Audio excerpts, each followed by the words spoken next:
Bonjour et bienvenue à tous et à toutes sur le plateau de Formidable, l'émission qui met les questions de pédagogie au cœur du débat. Tout d'abord, nous vous remercions pour vos retours et vos contributions pour la super Innovation Battle que nous allons retrouver en fin d'émission, avec plaisir. Aujourd'hui, c'est Mathieu qui m'accompagne. Bonjour Anne, bonjour à tous. Et on va vous parler de tutorat.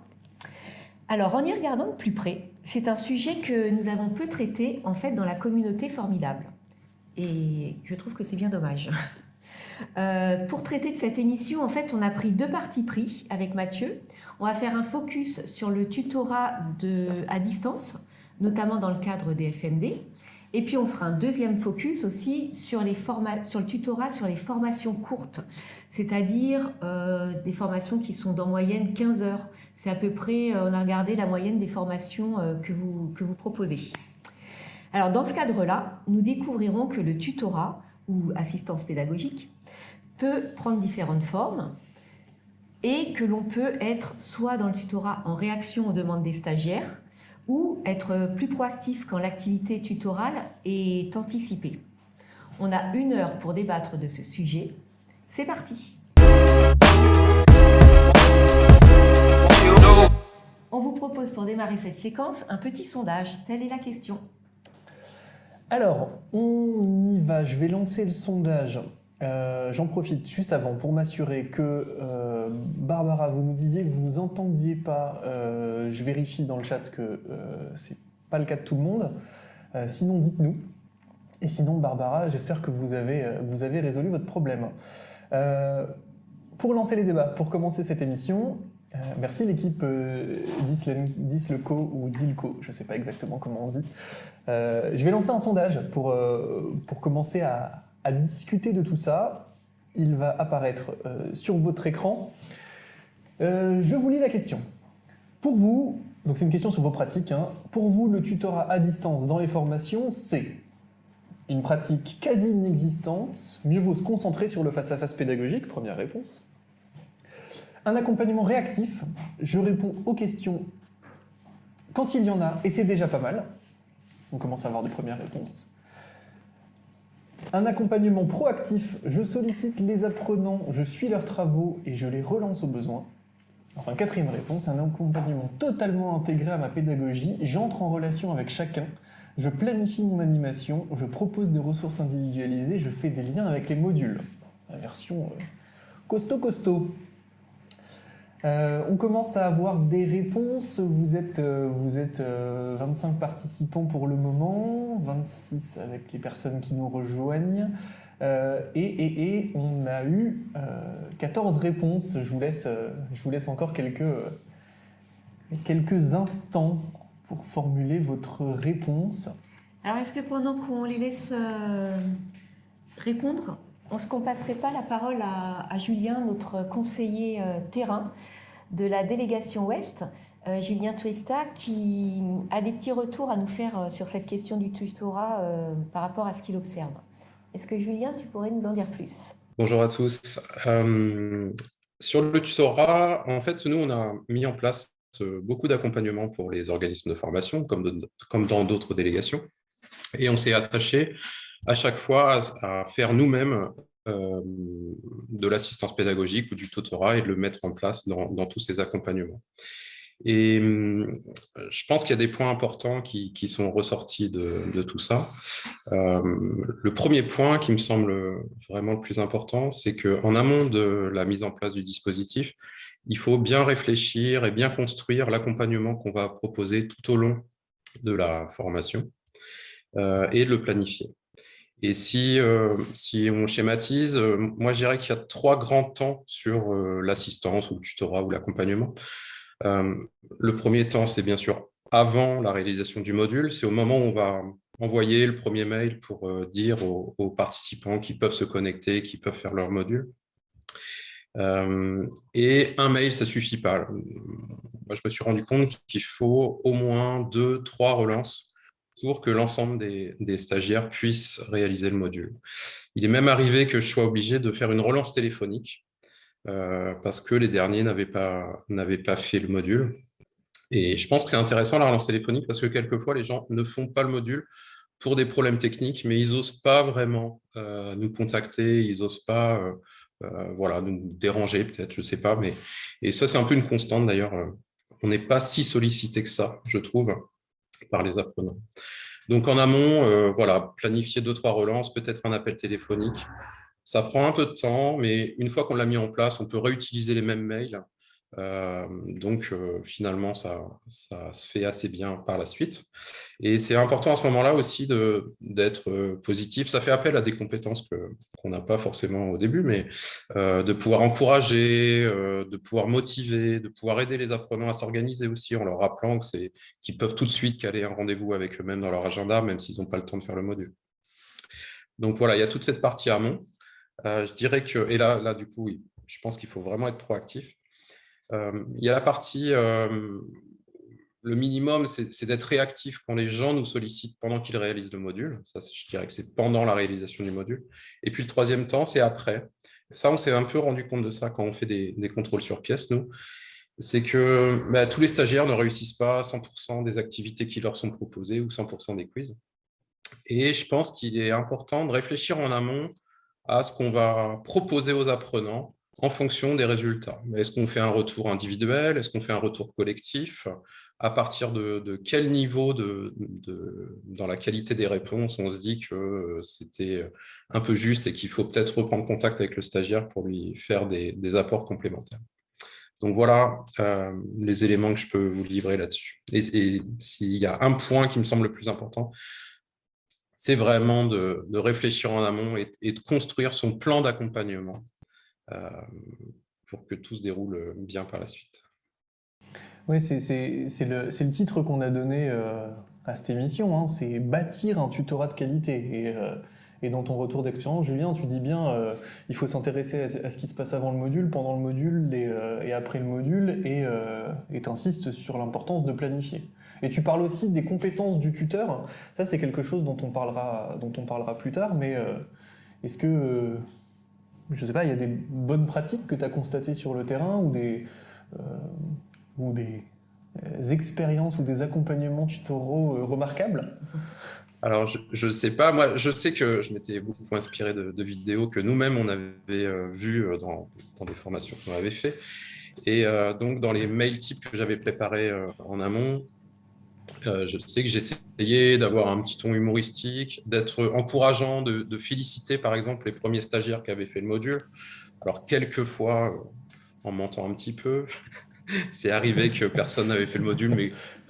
Oui, sur le mode, vous êtes déjà 8 sur 10 à avoir répondu, merci, les autres dépêchez-vous, ouais, on connaît. Donc, encourager assez rapidement, souvent dans le deuxième mail, de dire aussi, voilà, vous n'avez pas eu le temps de le faire, mais prenez tout de suite 30 secondes pour bloquer un temps dans votre agenda. Ça, je pense que c'est voilà, des petits tips qui peuvent être intéressants.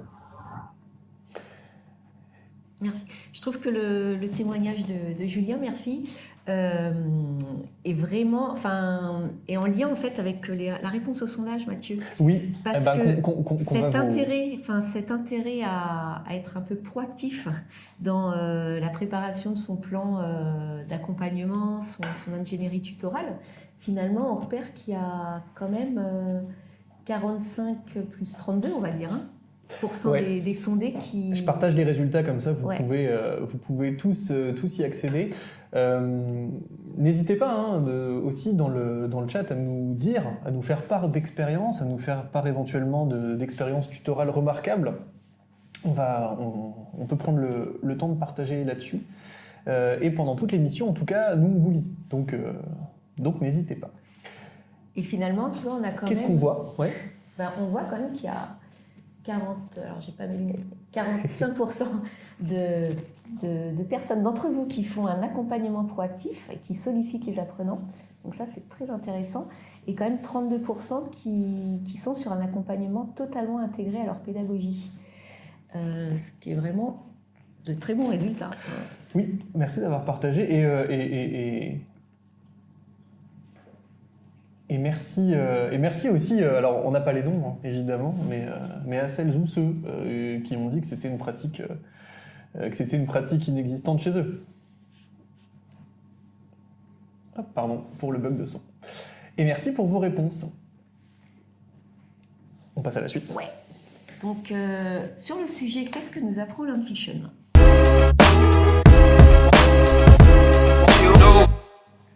Alors, Learn Fiction, déjà, je voulais accueillir et remercier tous les nouveaux adhérents de Formidable qui nous ont rejoints là, il y a les 15 derniers jours. Donc, je suis ravie de vous voir présents aujourd'hui. Et donc, pour vous dire un petit peu que Learn Fiction, c'est un jeu qu'on a conçu avec Mathieu et Lucas d'Ampli et Vivea, et notamment la délégation Ouest de Vivea, et qu'on s'appuie cette saison sur toutes les ressources de ce jeu pour appuyer, étayer les sujets qu'on traite dans ces émissions. Et donc aujourd'hui, Mathieu, notre expert, a retenu quelques bonnes ressources formidables pour appuyer son propos sur le tutorat. Eh ben, oui, on y va. Donc, comme d'habitude, on part des cartes de Learn Fiction comme autant de points d'entrée pour explorer notre sujet du jour. Donc, présentation. Présentation de la boîte. On vous en parlera dans la prochaine émission, on vous en dira un peu plus sur la boîte. Tiens, d'ailleurs, j'en profite pour dire, si celles et ceux qui ont passé commande sont avec nous, c'est en cours. On est en train de faire des réimpressions. Ça prend un peu plus de temps que prévu, mais ça arrive. Je disais 3 cartes de Learn Fiction comme 3 points d'entrée pour explorer notre sujet sur le tutorat. On va faire une entrée plutôt par le tutorat synchrone, une entrée plutôt par le tutorat asynchrone et une entrée plutôt par le tutorat en situation de travail. Et pour commencer avec le tutorat synchrone, j'ai 2 cartes. Une pour le prix de 2. Je vous parle à la fois de plateforme et de réseaux sociaux. Alors, les plateformes, ça peut être le site web ou le Learning Management System qui permet d'héberger des ressources, des activités, des évaluations avec des fonctionnalités sociales. Ça, c'est la grosse machine, le gros Learning Management System que vous connaissez certainement.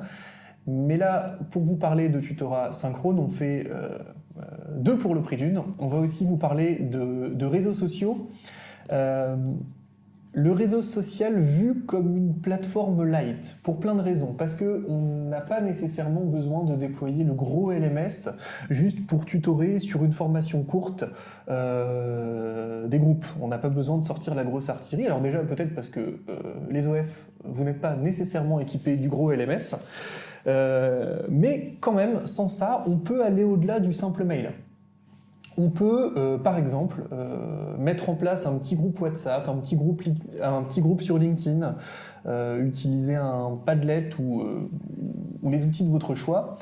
Mais si on prend l'exemple de WhatsApp, pour commencer à faire communauté avec les apprenants, j'y reviendrai, et ben, dans un groupe WhatsApp, vous pouvez partager des images et des documents, vous pouvez, et là je vais aller sur des choses que les gens savent moins, mais vous pouvez mettre en forme votre message avec du gras, avec de l'italique. Ça c'est un peu moins connu si vous voulez faire des messages qui ressortent dans la conversation. Vous pouvez bloquer des participants trop bavards, ça aussi on le sait peu, mais si vous commencez à avoir des gros réseaux, des grosses communautés, ben vous pouvez faire un peu de modération sur WhatsApp, et vous pouvez depuis peu lancer des sondages, là aussi pour engager des conversations avec les participants. Pourquoi utiliser une plateforme ou un réseau social au-delà du simple mail ? Je disais, l'enjeu c'est de faire communauté. L'idée c'est que plutôt que de répondre individuellement à chaque personne, c'est de partir du principe que les questions des participants et les réponses de l'animateur ou les réponses des participants entre eux peuvent avoir de la valeur pour tout le monde. Et donc c'est d'ouvrir ces conversations et de les rendre publiques à tout le monde, ce qui n'est pas possible avec un mail. Si vous voulez aller plus loin sur la question des communauté d'apprentissage, on vous renvoie à notre première émission où on avait largement traité le sujet. Elle est disponible en replay sur tous les réseaux sociaux. Donc ça, c'est le premier point d'entrée, d'animation de tutorat à distance, plutôt asynchrone. Vous venez quand vous voulez, quand c'est le moment pour vous. Et pour aller sur le tutorat synchrone, j'ai sélectionné la carte de la visioconférence. Bon, la visioconférence, ça ne sert pas qu'à faire du tutorat, mais vous avez compris, hein, c'est le point d'entrée qu'on choisit d'utiliser. L'idée, c'est un peu à la manière d'un prof d'université. Je ne sais pas si vous vous souvenez, pour ceux qui sont à la fac, il y a certains profs qui tenaient des permanences. Alors ça se fait surtout chez les anglo-saxons, mais vous saviez que le jeudi de 14h à 16h, la porte du bureau du prof était ouverte et vous pouvez aller lui poser toutes les questions que vous vouliez sur le cours. Et bien là, l'idée, c'est la même chose. C'est collectivement, éventuellement ou individuellement, hein, on y reviendra, d'organiser des permanences et de se donner des rendez-vous où on va se connecter pour faire le point d'avancement sur les travaux, pour répondre aux questions des uns et des autres en direct, pour éventuellement revenir sur les questions qui avaient été posées sur WhatsApp et d'en faire des réponses un peu plus élaborées pour tout le monde, et de globalement motiver les participants, signifier que tout le monde est ensemble en train de travailler sur les mêmes sujets. Donc ça, c'est plutôt, si on le fait d'un point de vue collectif, mais on peut aussi le faire d'un point de vue individuel. Utiliser la visioconférence dans le tutorat pour un accompagnement technique ou pour un feedback sur un sujet de fond, ça se prête assez bien au partage d'écran. Ça peut être assez intéressant de se montrer un travail, de partager son écran, de se dire je voudrais te montrer ça, qu'est-ce que t'en penses, fais-moi un retour là-dessus. Donc ça, c'est l'utilisation d'un outil pour des feedbacks synchrones. Et puis on a choisi une troisième carte pour avoir le tutorat sur de l'apprentissage en situation de travail. Et là, on vous parle du défi en situation. Alors, pour ceux qui ont suivi nos émissions précédentes, le défi en situation, on l'a mis tout en haut dans nos innovations pédagogiques préférées. La Super Innovation Battle. Ouais, dans la Super Innovation Battle. Donc, on retrouvera défi en situation un peu plus loin dans l'émission. Et nous, c'est vrai qu'on l'aime beaucoup. On l'aime beaucoup parce que on trouve que cette modalité pédagogique, immédiatement, elle donne de l'ampleur, elle donne du volume au dispositif de formation, elle donne du relief, parce que immédiatement, elle permet de faire le lien avec l'activité réelle.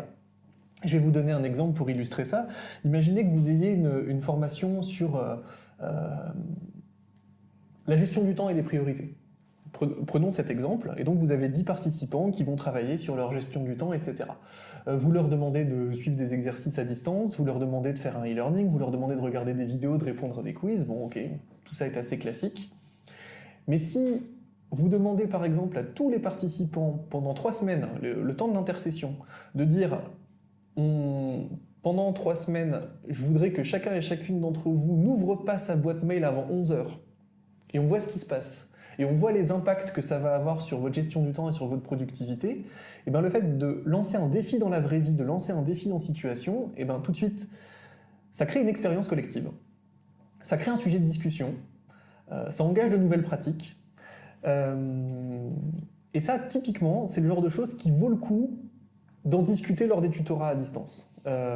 Et c'est ça le lien avec le tutorat, c'est que souvent, les défis en situation, c'est des choses qui sont un peu exigeantes, qui demandent un peu d'autonomie, et donc il faut un soutien technique et il faut un soutien motivationnel de la part d'un tuteur pour les mettre en œuvre.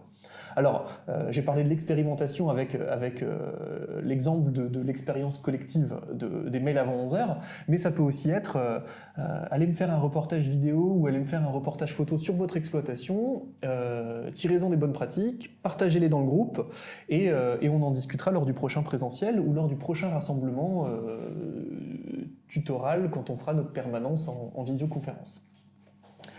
Donc voilà pour 3 exemples.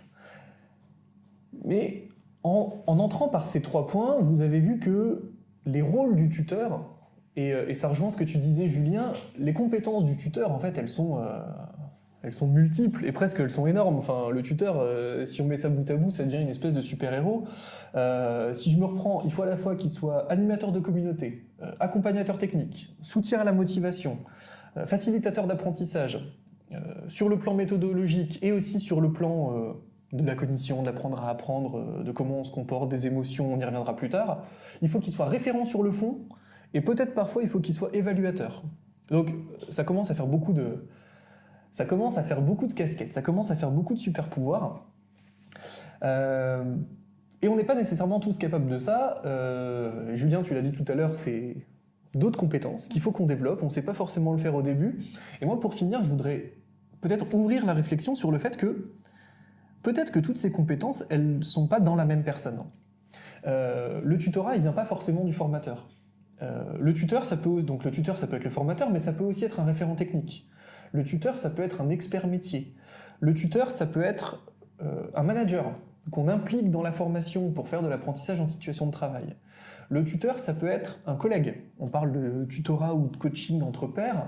On parle aussi, vous avez peut-être entendu cette notion déjà, de mentorat inversé ou de reverse mentoring. Ça peut être par exemple quelqu'un de plus jeune qui accompagne quelqu'un de plus ancien, par exemple sur les compétences techniques, etc., etc. Autant d'exemples qui montrent que les compétences tutorales n'ont pas nécessairement besoin d'être dans la même personne, dans le même individu. Et donc c'est des tâches et ce sont des activités qui peuvent être partagées.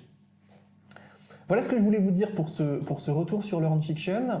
On a affiché au bas de l'écran le lien si vous voulez retrouver toutes les cartes de Learn Fiction. Ça donne la synthèse de toutes les ressources pédagogiques et toutes les activités pédagogiques qu'on peut mobiliser dans un dispositif. Ça peut être intéressant. Quand vous avez à fabriquer un dispositif, allez jeter un œil si vous ne connaissez pas. C'est très pratique et normalement avec cette liste de modalités et de ressources, nous on a fait le compte, on couvre 95% de ce qu'on constate aujourd'hui dans les dispositifs de formation. Et ce qui est intéressant, c'est qu'on couvre le scénario, l'écriture du scénario pédagogique, mais aussi finalement de l'accompagnement tutoral à travers les outils qui sont proposés. Oui, absolument. Pas de questions par contre? Non, pas de questions. Bah ouais, c'est surprenant, mais j'espère que ça vous a intéressé quand même et que vous avez trouvé ça clair. Encore une fois, on garde un œil sur le chat, hein, donc si vous avez des choses à dire ou des réactions à avoir, n'hésitez pas, on vous lit. Du coup, je pense qu'on pourrait peut-être passer au dilemme. Ça va peut-être susciter des réactions. On y va sur le dilemme. Je vais lancer à nouveau un sondage dans Zoom. Le voilà. Je vous le lis. J'attends des tas de réponses. 2 réponses, c'est très facile.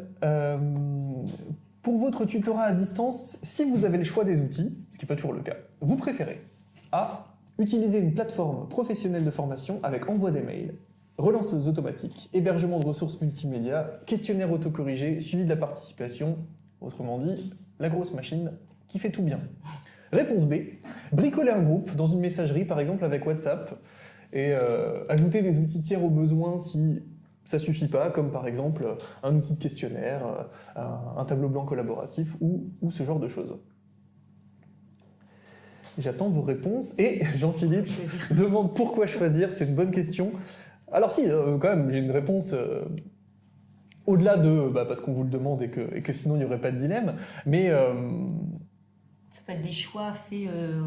Ouais, et puis surtout, on n'a pas envie d'avoir 2 QG numériques dans le cadre d'une formation. J'allais dire en gestion du temps, quand même.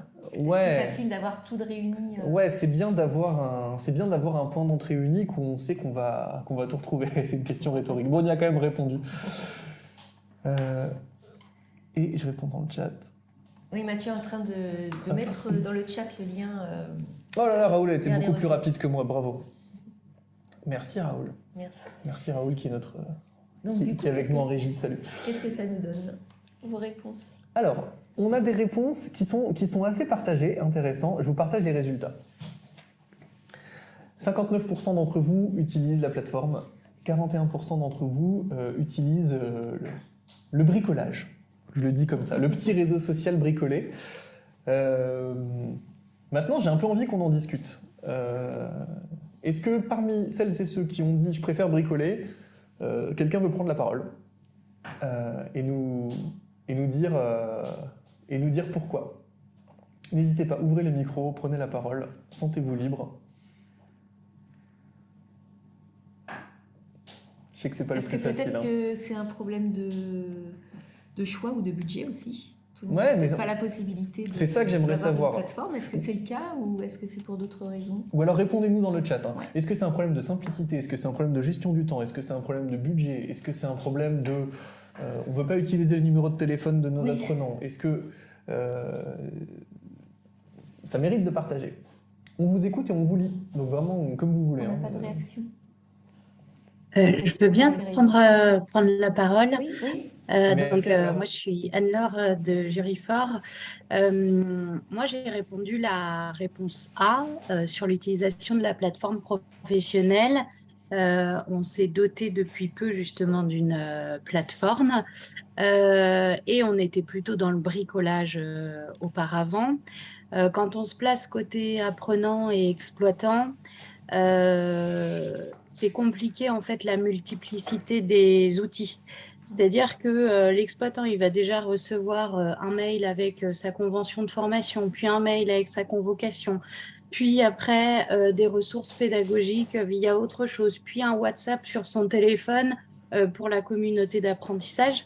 En fait, ça fait beaucoup de canaux différents et clairement, côté apprenant exploitant qui reçoit déjà multitude de mails, ça peut être compliqué finalement de s'y retrouver.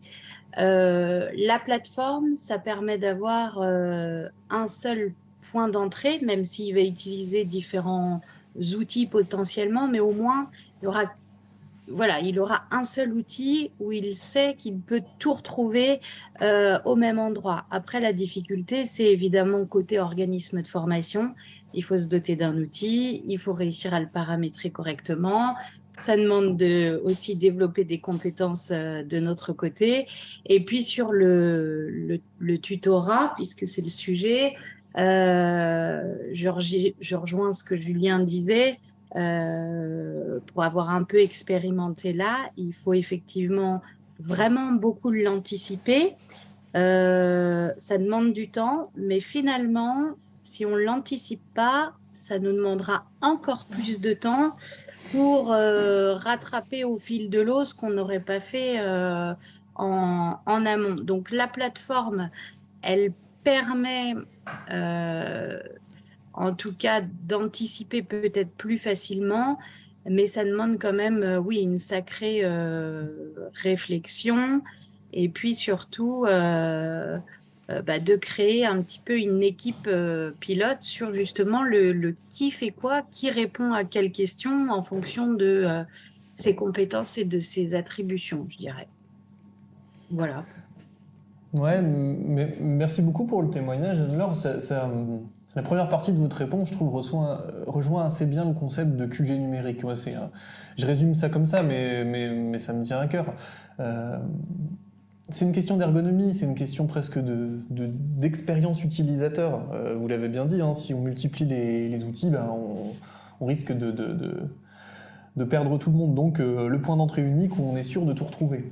Et alors la question, j'aime bien le fait effectivement de mettre l'utilisateur aussi au cœur de la réflexion. Parce que finalement, c'est pour lui aussi. Il faut que ce soit simple, qu'on ne le perde pas. Enfin, du coup, ça fera moins de tutorat technique peut-être. Oui, absolument. C'est vrai qu'il y a la facilité pour le tuteur, mais aussi pour le participant. Ça, c'est bien à prendre en compte. Et là, on vous renvoie sur l'émission sur placer l'apprenant au cœur de la conception pédagogique, où on est pas mal venu sur ces notions d'ergonomie, d'expérience utilisateur. Si ça vous intéresse d'aller plus loin sur ce sujet, il y a des petites pistes à prendre. Je lis le chat, hein, Pascal nous dit ça coûte des sous et il y a trop de produits sur le marché, compliqué de choisir. Il y a quelque chose autour du bricolage, hein, c'est de détourner des outils gratuits, mais on voit qu'il peut y avoir des inconvénients. Et Béatrix dit tout à fait d'accord pour une utilisation d'un seul outil, administratif et pédagogique. Cela repose sur la question des rôles de chacun dans un OF. C'est plus facile quand on travaille seul. Ouais, c'est vraiment un arbitrage entre des questions d'organisation, des questions d'expérience apprenant et des questions de budget. Il y en a peut-être d'autres, j'imagine, que vous voulez poser déjà. C'est parfait parce que ça fait notre transition avec notre apprenant Fernand. Lui, qu'est-ce qu'il en pense de cette question tutorale ?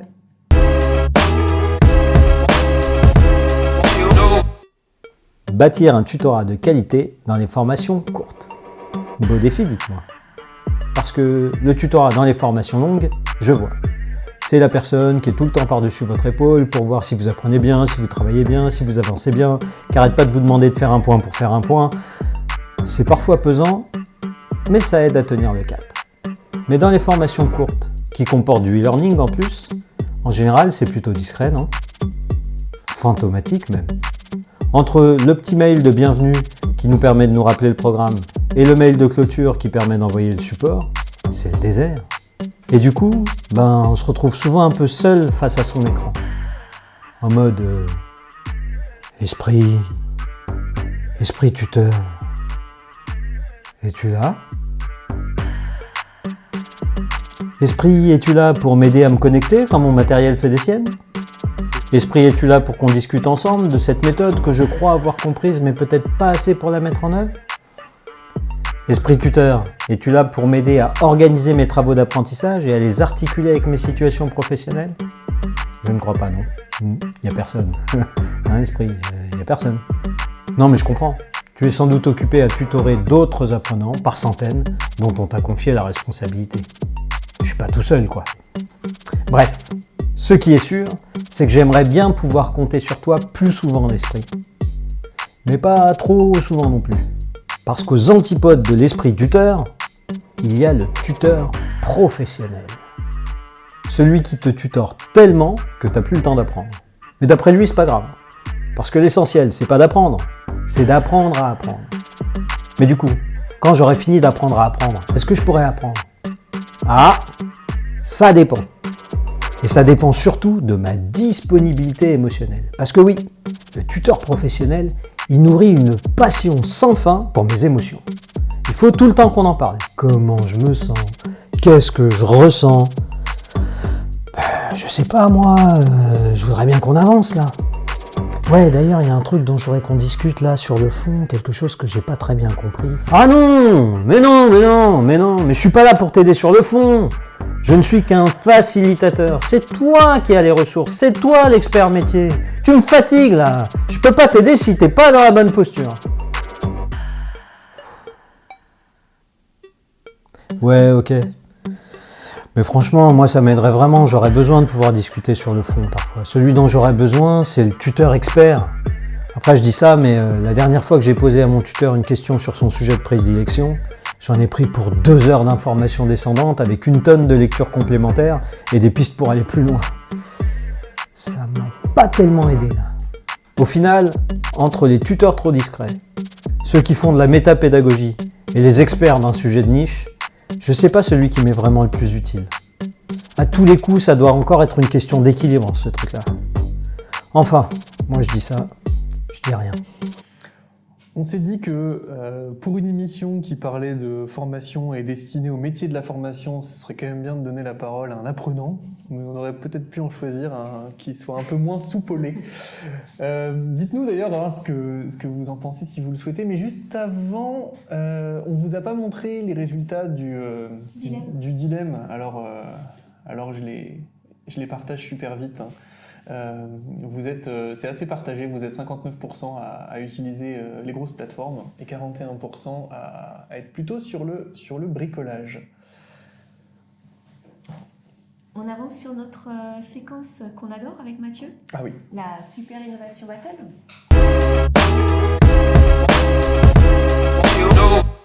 Alors cette séquence que nous retrouvons à chaque émission est très intéressante car avec Mathieu, sans votre avis là pour le coup, on décide avec Mathieu ou quand c'est Lucas, avec Lucas, on décide de classer les innovations mondiales. Oui. Vraiment toutes les innovations pédagogiques. Toutes les innovations pédagogiques, de la meilleure à la moins bonne. À la pire. Et donc, à la fin de cette série d'émissions, de cette saison, on arrive à un classement absolument définitif et incontestable, puisqu'il vient de nous, et qu'on a raison. Mais sur la base de choses que vous nous avez proposées. Donc, pour ceux qui nous rejoignent pour la première fois, n'hésitez pas à nous proposer des innovations pédagogiques que vous avez croisées ou qui vous passent par la tête, qui vous intriguent. Et nous, on les classera et on dira ce qu'on en pense, si on les aime ou si on les déteste, ou peut-être quelque chose entre les deux. Donc à chaque émission, 3 nouvelles innovations. Je vous rappelle, et donc on reprend le classement d'une fois sur l'autre. Donc je vous rappelle le classement tel qu'il est, il apparaît normalement sur votre écran. Tout en haut, on en a parlé, c'est le défi dans la vraie vie qu'on adore. Ensuite, le podcast de controverse qu'on adore. Ensuite, il y a tout ce qui relève de l'ancrage mémoriel avec un outil qui s'appelle Encore. Si ça vous intrigue, retournez voir nos émissions précédentes. Plickers, vous savez, le petit outil de vote avec des cartons comptants et qui est scanné par un téléphone qui permet de faire des sondages numériques mais hors connexion. En présentiel? Et en présence, Ouais. absolument. Le jeu d'énigmes en ligne, la bibliothèque d'extraits de films et de séries pour appuyer un propos pédagogique, la lettre à soi-même, je m'écris une lettre des choses dont j'ai envie de me souvenir et que je m'enverrai et qui arrivera dans ma boîte aux lettres dans 3 mois, 6 mois, 1 an, pour voir si je m'en souviens et pour me faire une espèce de capsule temporelle. Collaborer sur un texte en direct avec des outils d'écriture collaborative et le nuage de mots qu'on a mis tout en bas parce que vraiment on trouve pas ça incroyable. C'est bien, mais bon, C'est bien, c'est bien. pas très innovant. C'est pas très innovant. Mais là, on en a des super. Vous nous en avez concocté, là, proposé des super innovations. Alors, qui tire le premier? Vas-y, J'y vais? dis-moi innocent. Alors, je suis absolument innocent. Et jeu de rôle. Alors, j'aimerais le nom de la personne qui a proposé ça, parce qu'on parle quand même d'innovation. Moi, ça me paraît pas incroyablement innovant. Mais si c'est pas innovant, il y a peut-être des manières peut-être de faire qui sont innovantes. Ouais, Dans le jeu de rôle. ouais, non, Non, si je pense comme non, c'est vrai, je suis un peu mauvais esprit quand je dis ça. Parce que, ouais, bon, vous connaissez, hein, j'imagine dans le chat, ce serait intéressant d'ailleurs de nous dire juste avec un pouce en l'air dans le chat si vous mobilisez le jeu de rôle dans vos formations. Je suis presque sûr que tout le monde le fait. Jeu de rôle / mise en situation, considérons que c'est la même chose. On voit bien que pédagogiquement ça a une valeur, hein. Ça permet de sortir de la théorie, ça permet d'aller plutôt sur les savoir-faire et les savoir-être que sur les savoirs, hein, du point de vue des compétences. Donc on voit que ça a une valeur, mais pour moi c'est pas innovant dans la mesure où je suis presque sûr que tout le monde le fait. Si je reviens sur mon chat, juste pour être curieux, attends, je vais regarder sur ton écran, mais ouais, je suis presque sûr que tout le monde en fait. Ouais, fréquemment utilisé. Merci Guillaume, mais je suis sûr que les autres aussi. Maintenant, ça peut être innovant dans le contexte d'utilisation. Moi, j'ai un jeu de rôle filmé. Ah bah pas mal. Ah bah là, tout de ça, suite, c'est nouveau. Ah, ça, c'est innovant. tout de suite, on monte d'un cran, oui. Ouais, ouais. En particulier sur tout ce qui relève de la communication, des Innovant, prises de mais parole en depuis le public. XVIIe siècle. Si. Ouais, non, mais c'est sûr que peut-être même qu'Aristote faisait des mises en situation avec ses étudiants. Non, ouais, il y a une question de contexte. Le fait d'ajouter du film peut être intéressant. Et moi, je me souviens de jeux de rôle qui m'ont particulièrement marqué quand j'étais apprenant. J'ai étudié les ressources humaines et c'était un cours qui s'appelle Dialogue social et où l'intervenant était un ancien syndicaliste donc qui avait vraiment conduit de nombreuses négociations parfois extrêmement tendues. Et il avait recréé les conditions d'une négociation salariale obligatoire, où en fait, autour de la table, quelqu'un jouait le directeur général, quelqu'un jouait le DRH, et 4 personnes jouaient chacun un représentant d'une centrale syndicale représentative. Et donc chacun préparait avec comment il se comportait. Donc avec des syndicats plutôt OK pour négocier, des syndicats qui étaient vraiment plutôt en lutte, et puis un directeur général et un DRH qui devait défendre les intérêts des actionnaires, pour le dire comme ça. Très intéressant. Moi, je me souviens, j'étais dans le rôle du DRH. Je pensais vraiment qu'on allait pouvoir s'en sortir avec un peu de bon sens, avec un peu de négociation, parce qu'en plus, j'avais du budget et j'avais des choses à proposer. Et je me suis fait retourner, totalement retourné par des gens que j'estimais être mes amis jusqu'à ce moment-là. Et je l'avais ultra mal vécu. Et en plus, ils avaient poussé le truc assez loin, c'est qu'il y avait des séquences de négociation. On s'arrêtait, on faisait une pause, mais on pouvait aller négocier en off à la machine à café. Parce que le but du jeu, pour moi, c'était d'atteindre un accord et c'était d'avoir suffisamment de gens de mon côté et éventuellement d'isoler les autres. Enfin, c'était horrible. Je l'ai trop mal vécu. Comme vous m'entendez en parler, je m'en souviens bien. Et en revanche, j'ai vraiment appris quelque chose. J'ai vraiment appris quelque chose. La particularité de ce jeu de rôle, c'est que tout le monde avait hyper bien préparé ses rôles, qu'il était multi-acteur, c'était pas moi face au formateur, que ça durait assez longtemps. Je crois que ça durait 2 heures, l'intégralité de la négociation. Donc c'est un jeu de rôle qui poussait assez loin le truc. On avait tous vraiment envie de réussir, parce qu'on avait tous des objectifs secrets.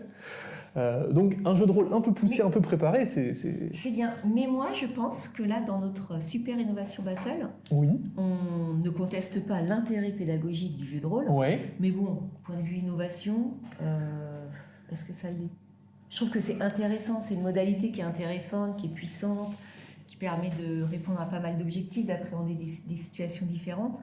Mais est-ce que c'est si Ouais. innovant que ça? Non, du point de vue de l'innovation, on le met où? On le met tout en bas? Je sais pas, t'en penses quoi? Moi, Tu l'as mal vécu, tu vas le mettre en bas, toi, non? non, mais non, j'ai trouvé ça vraiment passionnant. Dans le chat, on nous dit on a dit dernier. ouais. Et je vous lis, Béatrix, Oui, sur le fait de faire attention au jeu de rôle, hein, parce que ça peut vraiment bousculer, en particulier sur des formations de posture. Où, moi, j'ai le souvenir de formations au management, où on peut avoir des participants au bord des larmes, voire au-delà, parce qu'on les fait revivre des situations difficiles. Bon, une proposition avant-dernière. Moi, je le mettrais bien avant-dernier, parce que c'est Avant vrai le que... nuage de mots. Parce Ouais, que ça c'est peut plus être utile de- que nuage de mots, ouais. On est d'accord. Ok, je prends Ça a la... plus de vertu quand même pédagogique que le nuage de mots. Et puis moi, j'ai une petite passion pour l'écriture collaborative. Je trouve vraiment que c'est puissant et je suis dégoûté que ce soit si bas. Donc, on va dire que le jeu de rôle, il va venir se mettre là. Et ceci est notre décision. Merci de votre aide. Merci de votre aide. On en tire un Allez. autre? Hop. Est-ce que je vais tirer? Ah, ChatGPT. Alors, on a écrit ChatGPT. Figurez-vous que c'est à la mode. J'espère que vous en avez entendu parler parce qu'on ne va pas avoir le temps de vous redire ce que c'est. Sinon, si vous n'en avez pas entendu parler, allez voir ce que c'est. C'est important de le savoir. Et à mon avis, en particulier pour les métiers de la formation, je pense qu'on pourrait consacrer une émission entière. Et je pense qu'on va préciser. Parce que ChatGPT, il y a plein d'usages, et je suis même sûr qu'on retrouvera d'autres usages de ChatGPT dans la corbeille dans nos prochaines émissions. Et la proposition qu'on avait eue, c'était ChatGPT pour automatiser les activités de tutorat. C'est ça qu'on avait noté à la fin. alors t'en penses quoi, toi? Bah, Moi, en termes d'innovation, je trouve que ça fait quand même des années qu'on n'a pas... ça se sert de l'intelligence artificielle. C'est quand même... on n'a pas quand même vécu depuis Internet, depuis des grandes révolutions. Ça me paraît être quand même Ouais. vraiment super innovant. En fait. ouais, je trouve ça Je vraiment... parle pas de l'usage, mais en tout cas, vraiment la très modernité, impressionnant. elle est quand même impressionnante. En préparant l'émission, je me suis dit, tiens, je vais demander à ChatGPT écris-moi un mail de bienvenue pour une formation sur tel sujet, la formation va durer 2 jours, etc. Donc il m'a écrit un premier mail, c'est dommage, j'ai pas fait de capture d'écran, mais on aurait pu le montrer, donc le mail était formel, hein, il était bien fait, il y avait tout, la date, le lieu, les activités, comment ça allait se passer, les objectifs, hein, le truc était impeccable, bien rédigé et tout. Et je le trouvais quand même un peu tristoun. Et donc j'ai retapé et je lui ai dit non mais ok c'est bien, il y a tout, c'est complet, mais c'est un peu triste. Est-ce que tu peux me mettre un peu plus d'enthousiasme et donner envie aux participants de venir? Et il m'a rédigé à nouveau le mail avec quelque chose d'assez spectaculaire en disant ouais je serais très heureux de vous retrouver, je suis impatient dans cette formation. Il a hyper bien répondu à ma demande et quasiment ce mail il peut être utilisé pour l'envoyer et on gagne alors, souvent on a des mails types qu'on peut rédiger mais je trouve que ça peut faire gagner du temps. Juste pour accrocher les wagons. Si d'aventure quelqu'un n'avait pas vu à quoi ça ressemble, c'est une interface de chat où on discute avec une intelligence artificielle et on peut lui demander de faire des choses de cet ordre-là. Écris-moi un mail pour accueillir et donc avec des choses très précises. On peut même, moi j'ai testé, lui demander sur un sujet de nous concevoir des cours. Ouais. En fait, avec un plan. Conçois-moi un syllabus, conçois-moi un parcours de formation, etc. Donc là, je me concentre sur le tutorat parce que conçois-moi un quiz, écris-moi des questions à choix multiples pour tel sujet. Et donc c'est des choses qu'on peut faire. Donc là, on se concentre sur le tutorat pour cette innovation, mais presque, on pourrait avoir plein d'étiquettes, ChatGPT pour les évaluations, ChatGPT pour la conception pédagogique, ChatGPT pour... Plein de choses. Il y a plein de choses, vraiment plein de choses. Du coup, ça a quand même peut-être cet intérêt de pouvoir décharger un peu notre tuteur. Alors, on a vu qu'il avait Mais oui. quand même plein de choses à faire. Il avait plein de compétences à avoir sur un certain nombre d'activités qu'il a à mener. Et même, alors je lis la remarque de Lucas qui dit mais ça aurait mis le même temps d'écrire le mail enthousiasmant parce que tu as tout dit. Pas vraiment, mais en effet, le temps qu'on gagne, il n'est pas spectaculaire parce que c'est vrai qu'on lui dit déjà beaucoup de choses, on converse avec lui, mais à la fin on arrive sur quelque chose de très propre et de très efficace qui nous fait gagner un peu de temps, mais là où ça peut faire gagner du temps dans le tutorat, c'est par exemple J'ai fait le test avec le mail reçu d'un de mes étudiants pour un truc très administratif, très bête, où l'étudiant me disait j'ai été noté absent, est-ce que vous pouvez dire à l'attaché de promo que effectivement j'étais présent. Un truc hyper chiant. Et donc j'ai pris le mail, je l'ai copié, j'ai dit à ChatGPT réponds à ce mail, je l'ai collé, j'ai fait entrer et il m'a fait la réponse au mail. Tu as dit réponds à ce mail en positif. J'ai dit j'ai dit réponds à ce mail en disant qu'elle était présente. D'accord. Tac. Il m'a fait un mail hyper propre, etc. Je l'ai copié-collé, je l'ai envoyé. Je pense que ça a quand même des... On peut gagner un peu de temps. Alors, et sur certains autres usages, je pense qu'on peut gagner encore plus de temps. Et donc c'est pour ça que pour le tutorat, à mon avis, on peut le mettre pas trop haut. Non, parce que ça va quand même pas jusqu'aux interactions avec Non. l'humain, en fait. C'est ça qui... Voilà, ça reste quand même Même une interface. si on pourrait mettre ChatGPT automatiquement de l'autre côté de notre mail. Et on pourrait automatiser les réponses sans avoir la vérification. C'est peut-être encore un peu tôt. Ouais. Mais... Donc c'est pour ça. Je pense qu'il y aura d'autres usages de ChatGPT qu'on mettra beaucoup plus haut dans la liste. Et Bon, ça, pour le tutorat, moyen quand même. pour le tutorat, Je c'est... trouve qu'il manque quand même ces interactions, il manque... Ouais. Mais on reverra ChatGPT. Ouais, les réponses nécessitent parfois des retouches. Ouais. Ça reste assez light à utiliser en pointillé. On peut créer un chatbot qui répond automatiquement aux questions des stagiaires. Ouais. Mais à quel point on lui fait confiance? Est-ce qu'on a quand même envie de garder un œil dessus? Je sais pas. On le met où? Au-dessus de jeu de rôle? Parce que quand même, Ah oui. en dessous de Framapad ou au-dessus de Framapad? Moi-même, collaborer sur un texte en direct, au-dessus de ça, non? Au-dessus de ça? Mais en dessous de la lettre à soi, c'est moi, quand même j'aime- super. Ouais, c'est super, ouais. Ah vraiment, Allez. Framapad, on le fait descendre. Bon, ok. Moi, je suis OK. Non, tu n'étais pas d'accord? Non, mais c'est parce que j'adore Framapad. Mais, Ah. allez. Mais ChatGPT, c'est quand même spectaculaire, mais on le reverra dans la liste, c'est sûr. Ok, merci pour vos réactions et vos contributions. Pour le tutorat, ChatGPT sert à rien. Ok, Lucas, merci de ta On l'a peut-être mis un peu directivité. haut, alors. On l'a peut-être mis un peu haut. On verra. Nous, on l'a mis là. Lucas, t'avais qu'à être sur le plateau. tu pourras Il va nous tu laisser pourras la en prochaine rediscuter la prochaine fois. Dernière innovation? Système de badge de récompense. Les systèmes de badge, par exemple, à la fin d'une formation ou pendant une formation, à tout moment, on peut octroyer des badges où on peut, alors déjà pour valider les acquis, en disant voilà, dans la formation il y a 5 modules et à chaque fois qu'un module est validé, il y a un badge qui montre la validation du module. Mais aussi, on peut valoriser des comportements. Par exemple, tu es la personne qui a été le plus à l'écoute, ou tu fais partie des gens qui ont vraiment été force de proposition, ou tu fais partie des gens qui ont beaucoup aidé les autres, ou tu fais partie des gens qui étaient beaucoup impliqués dans la mise en situation.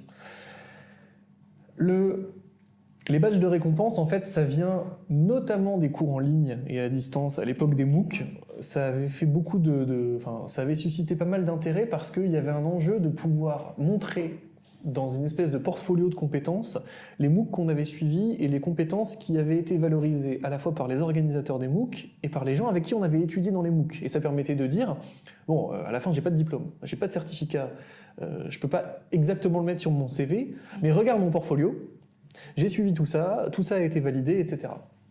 Donc, les systèmes de badge, au départ, ça sert pour les MOOC, mais on peut imaginer que ça puisse être utile En formation, à distance. ouais. Moi, Dans mon- une communauté Ouais. d'apprentissage pour On peut encourager des comportements collectifs, quoi. Je sais pas ce que t'en dis. Alors nous, on a essayé, en fait, alors maintenant, je sais pas, il y a peut-être 3-4 ans, dans Formidable, de créer des badges pour reconnaître, en fait, le fait de suivre, par exemple, les émissions formidables, de participer à des groupes de travail qu'on pouvait lancer. Moi, je trouve que la difficulté, déjà, c'était pas si fluide que ça de faire reconnaître son badge par l'adhérent formidable, parce qu'il fallait qu'il se crée un compte. C'était les open badges, en fait. On était parti sur les Oui, open c'est ça, ouais, badges. c'est la... Donc c'était un peu compliqué, il fallait des badges de reconnaissance, il y a tout un système à construire de reconnaissance. Et en fait, pour que ça ait de la valeur, il faut vraiment que ce soit reconnu en interne, dans la communauté, mais aussi en externe, parce que sinon, pourquoi tu vas chercher ton badge, si en plus c'est un peu contraignant à aller chercher, si tu n'as pas de reconnaissance externe? Ouais. Tu vois. Ouais, C'est pour ça on retombe MOOC, sur le problème des MOOC ou du certificat qui n'a de valeur que à l'aune de la réputation de celui qui le délivre. Quoi. Exactement. Et du coup, on avait laissé, on avait été assez loin dans la réflexion, on avait laissé tomber pour cette raison-là.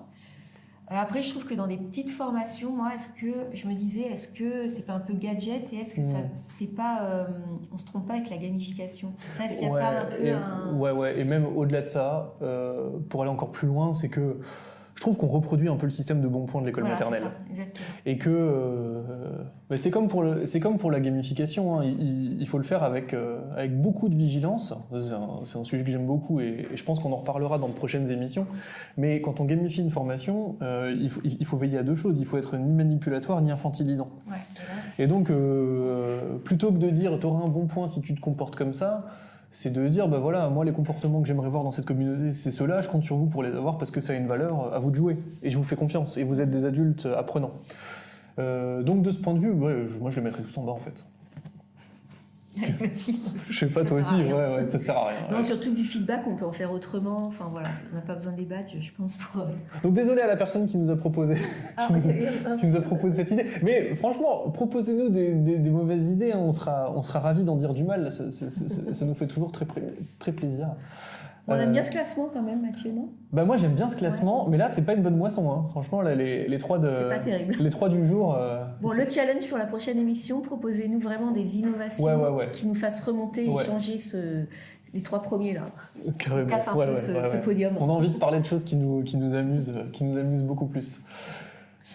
Bah merci à vous en tous les cas pour cette contribution. On attend les prochaines et puis Mathieu, merci pour ce débat. Eh ben avec plaisir. On joue ? On joue. Allez. On va jouer comme il est d'usage. On termine par vous lancer un grand quiz, un grand défi. Et on va vous inviter à vous connecter au lien suivant ou au QR code suivant. Alors, deux façons de se connecter. Je vous partage un lien dans le chat. Vous pouvez cliquer dessus et vous allez jouer avec nous dans votre ordinateur. Première option.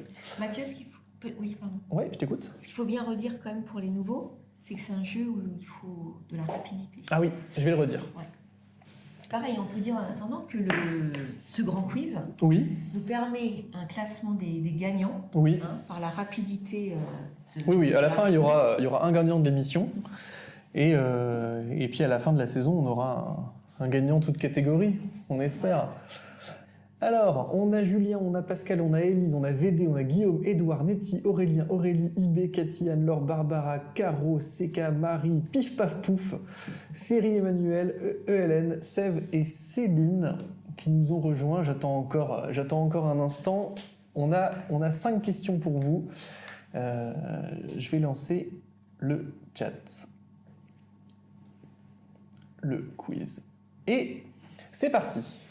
S'affiche sur votre écran la chose suivante. Bienvenue dans le grand quiz de Formidable l'émission. Vous allez répondre à 5 questions. C'est des questions à choix multiples. Il y a à chaque fois une seule bonne réponse. Chaque bonne réponse peut vous rapporter jusqu'à 1000 points en fonction de votre rapidité. Donc, il faut répondre rapidement si vous voulez avoir une chance de vous hisser, mais ne répondez pas trop rapidement parce que si vous répondez mal, ça vous rapportera 0 points et ça, c'est difficile à rattraper.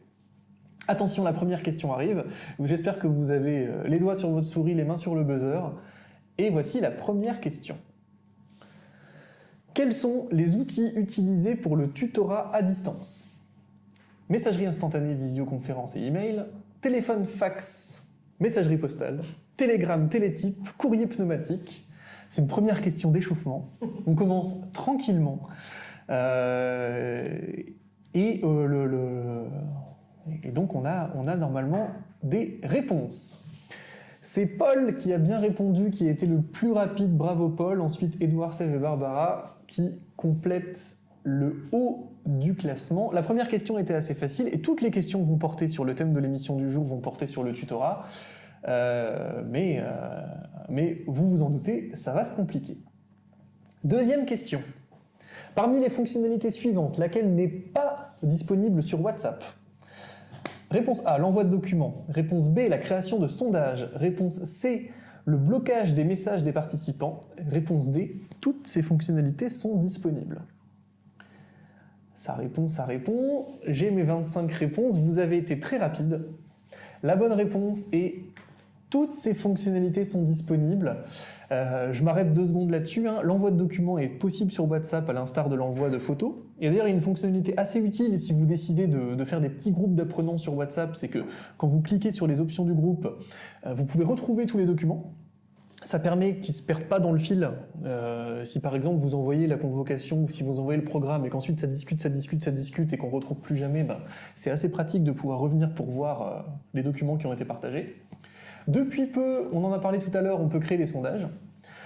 On peut bloquer les messages des participants sur WhatsApp. On peut décider que seul l'administrateur peut écrire. Et si on souhaite donner la parole à certains participants et pas d'autres, il suffit de les mettre administrateurs. Et donc, bravo aux 20 d'entre vous qui ont répondu. Toutes ces fonctionnalités sont disponibles. Et Barbara passe devant en ayant été très rapide. Édouard est toujours très haut dans le classement, mais il reste encore 3 questions. Vous allez pouvoir vous refaire. D'après la loi, dans le cadre d'une formation tout ou partie à distance, pardon pour la coquille, l'accompagnement minimal obligatoire est intitulé de la façon suivante. Est-ce que dans le texte de loi, on nous dit il faut que ce soit un tutorat professionnel, il faut que ce soit un mentorat méthodologique, une assistance technique et pédagogique ou un suivi psycho-affectif, métacognitif et socio-technique? Ça répond, j'ai mes 25 réponses, ça réfléchit encore un peu. La bonne réponse est une assistance technique et pédagogique. Bravo, vous avez presque tous bien répondu. Petit mot sur la différence entre tutorat et mentorat. Mentorat, c'est en général quand quelqu'un de plus expérimenté en interne accompagne la personne. Mais le tutorat peut aussi être ça, mais le tutorat c'est plus large parce que ça peut être externe à votre organisation. Mentorat aussi d'ailleurs, enfin souvent c'est considéré comme assez synonyme. Je sais qu'il y a des querelles de chapelle, mais en fait en essayant de donner la définition, je m'aperçois que c'est la même chose. Mais la bonne réponse est une assistance technique et pédagogique. Et Barbara... Ah, Julien a fait son retard, donc vous voyez comme quoi tout est possible. Il y a des personnes qui répondent vite, qui ne se font pas surprendre par le lancement des questions. Donc le podium est partagé par Barbara, Julien et Nettie. Bravo. Les autres, vous pouvez encore vous refaire. Attention, cette fois je vous préviens, la prochaine question arrive maintenant. Parmi ces tuteurs, lequel n'a pas été rencontré par Fernand l'apprenant? Le tuteur fantôme, donc trop discret. Le tuteur professionnel qui fait de la métapédagogie. Le tuteur géo du Club Med qui abuse des emojis et des gifs. Et le tuteur expert dans son sujet de niche. Donc ça, c'est pour ceux qui ont suivi toute l'émission et qui étaient avec nous pendant la vidéo de Fernand l'apprenant. Là, on fait appel à votre mémoire. Notre apprenant grognon, qu'est-ce qu'il a rencontré? Eh bien, en effet, vous êtes 15 à avoir donné la bonne réponse, c'est un peu plus discriminant. C'est le tuteur géo du Club Med qui abuse des emojis et des gifs. Fernand n'en a pas parlé, mais c'est ce rôle motivationnel du tuteur, la bonne humeur, faire communauté, et qui parfois en fait des tonnes, et qu'on voudrait parfois qu'il nous laisse tranquille. Les résultats, Barbara est devant, suivi de Cathy, suivi de Julien. Tout va se jouer sur la dernière question, qui n'est pas facile, et dont on n'a pas donné la réponse dans cette formation. Attention, dans cette émission. Attention, c'est parti pour la dernière question. Parmi les 4 questions précédentes, laquelle a été rédigée par ChatGPT sans aucune retouche humaine? Vraiment, j'ai pris la question, j'ai demandé à ChatGPT de m'écrire des questions et il m'a envoyé les réponses. Est-ce que c'est la première question sur les outils avec des blagues sur les moyens de communication?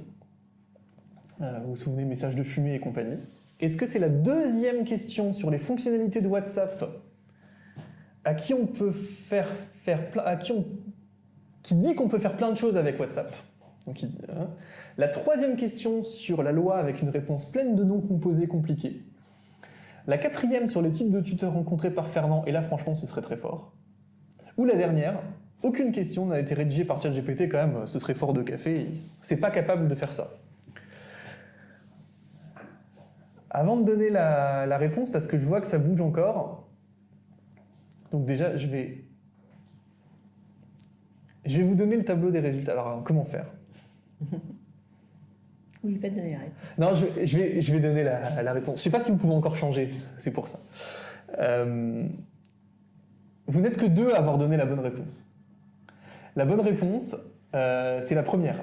J'ai demandé à ChatGPT de m'écrire quelques questions de QCM sur la question du tutorat à distance. Et il m'a proposé 8 questions, dont celle avec nuage de fumée, télétexte et compagnie, donc une question avec un peu d'humour. Et vous êtes 2 à l'avoir décelé. Donc vraiment, je l'ai pris, je l'ai copié, je l'ai collé. Donc comme quoi, on peut quand même se faire berner par les intelligences artificielles. Donc bravo aux 2 personnes qui ont bien répondu. Si vous étiez sur un sans faute, vous allez vous retrouver sur le podium. Et en effet, on retrouve Aurélien qui remporte le jeu, bravo Aurélien, suivi de Barbara qui a été la deuxième plus rapide, suivi de Cathy. Merci beaucoup d'avoir joué avec nous, on garde précieusement ces résultats et on espère qu'on pourra vous départager lors de la dernière émission où on récupérera tous nos champions et championnes. Donc, bravo Aurélien, hein, on peut que le féliciter. Moi, je me serais aussi plantée sur la dernière question. Et puis, du coup, cette émission s'achève. Je voulais vraiment vous remercier pour vos contributions dans le chat, dans les jeux, dans les interactions, dans vos échanges. On vous souhaite une bonne fin de journée et puis surtout vous remercier et on espère vous retrouver à notre prochaine émission qui aura lieu en mai. Je ne sais plus exactement la date mais je vous la renverrai. Et puis surtout n'hésitez pas à nous envoyer par mail ou sur la Teams formidable vos contributions pour notre super innovation battle qu'on aimerait bien faire bouger. Voilà, bonne journée à tous et puis bon bâtissage de tutorat. À bientôt.